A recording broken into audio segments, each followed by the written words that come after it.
SHD agent credentials authenticated. Authorization granted. Playing audio file. Alright, Isaac. Start a recording for me. Okay. Now that I brought you a little up to speed on how the division operates, I can explain what happened in DC. I told you that enemy factions surrounded the White House, but a few unsavory folk were already inside the walls. After Waller died in January, Mendez was next in line for the presidency. He was sworn in, and his body was found in April in the Oval Office. It looked like he had committed suicide, but there's reason to believe that it wasn't as it seemed. There's an audio recording of the Secret Service staging his body. Regardless of what you thought of the man, he was given the impossible task of stitching the country back together, and he was murdered in his own house. We'll get to that later. The division was left leaderless, and the next in line for presidency was House Speaker Andrew Ellis. He was at NORAD HQ when he was sworn in, and he requested a plane bring him back to DC. And aboard Air Force One, he was shot down near the Capitol. By some miracle, he survived the crash, but he was dragged out of the wreckage by some roaming hyenas. Now, maybe somebody could have prevented that, but they had no way of knowing. Air Force One went down just outside the True Sun stronghold. The JTF was already worn thin by this point, and they couldn't afford such a risky patrol. Besides that, there were only 2 division agents who were active in DC. Agents Alani Kelso and Espinoza. I don't have a lot of intel on Espinoza. A lot of it's either redacted or just doesn't exist. I don't even have a first name for him. The only thing I know for sure is how he died.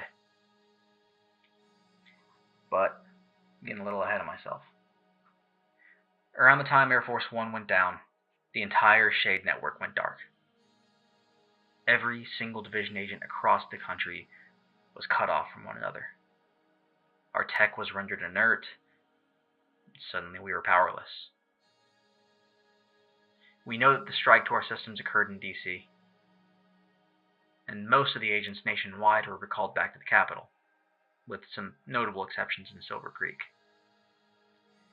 Agents from across the country rolled into DC over the next few weeks, seeking to fix the network, but when they arrived, they saw, well, the state of everything. So, plenty of them stuck around to support the JTF. JTF comms officer Manny Ortega held the role of division coordinator in DC, and he helped direct incoming division agents where they were needed most. Notably, there was a SHD substation hidden underneath the Jefferson Trade Center. Division agent Espinoza was tasked with reactivating the station. This would allow the SHD network to be accessed locally, giving agents in DC their tech and comms back. But things didn't exactly go as planned. Espinoza went missing.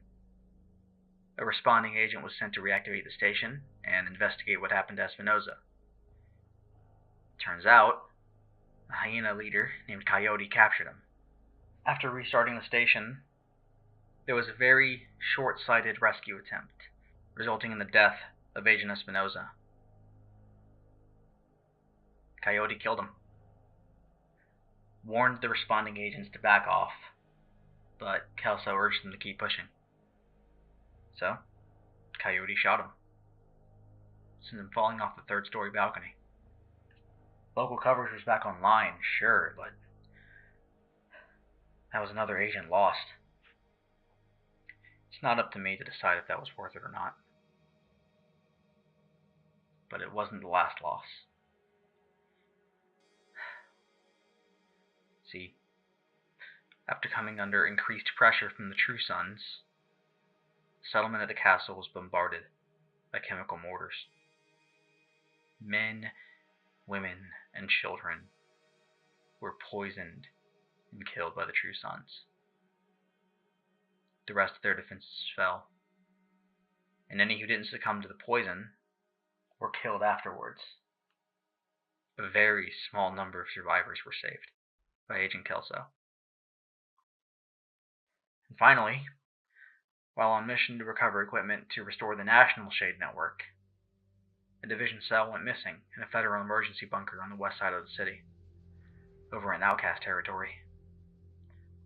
A responding agent was quickly able to reestablish communications with the team's only survivor, Division Agent Maya Walsh. Maya was rescued, the attacking outcasts were defeated, and the equipment was transported back to the White House. Within a few hours, the SHD network was finally back up and running. Agents across the country had support again. But, for my cell, that support came a little too late.